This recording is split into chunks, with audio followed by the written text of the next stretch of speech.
Hey guys, welcome back to the shop. So I finally got in my new set of lower anvils for the English wheel, and that means I can finally start fabricating these aluminum body panels for the car here. I've been kind of nervous of starting this process because I've never worked with sheet metal like this before, so it's been a learning experience. I don't really know how things are going to turn out, but so far it's been going pretty well. In this video I'm going to rough out the panels for the three-piece hood and the cowl section back here. So enjoy the video.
Alright, well, as you can tell, it almost looks like I know what I'm doing with this stuff.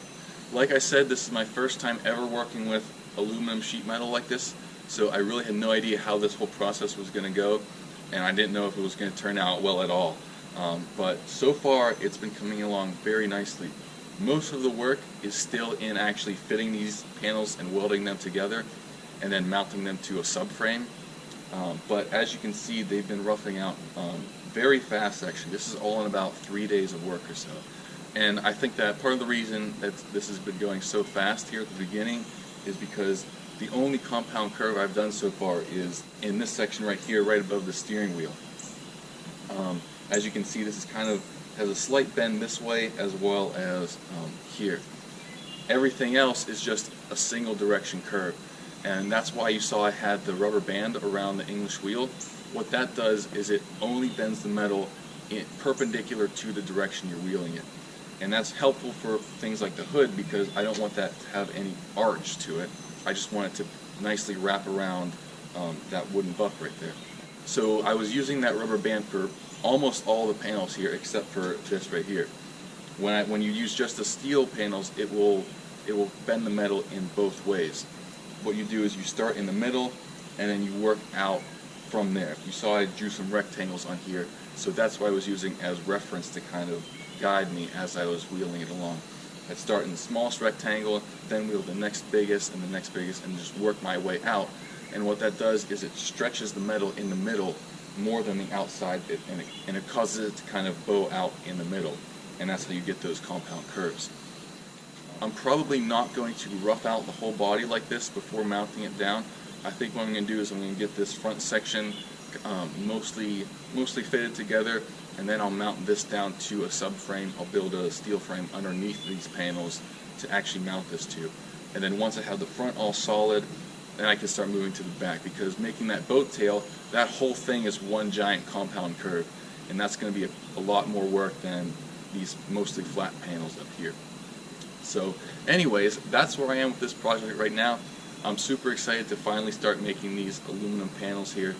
I hope you enjoy watching it. I know a lot of the stuff has kind of looked like the same thing. It's just been a rolling chassis forever, but hopefully now you can start to see what I envision this car looking like. Also, if you aren't aware, I do have an Instagram channel. It's called Macro Machines with 2 spaces in between. So if you want kind of an early update to what the next video is going to be like, give it a follow and you can see what I'm working on more in real time, because sometimes the videos take a few days to actually edit and then put out. So yeah, thanks for watching, and I'll see you next time.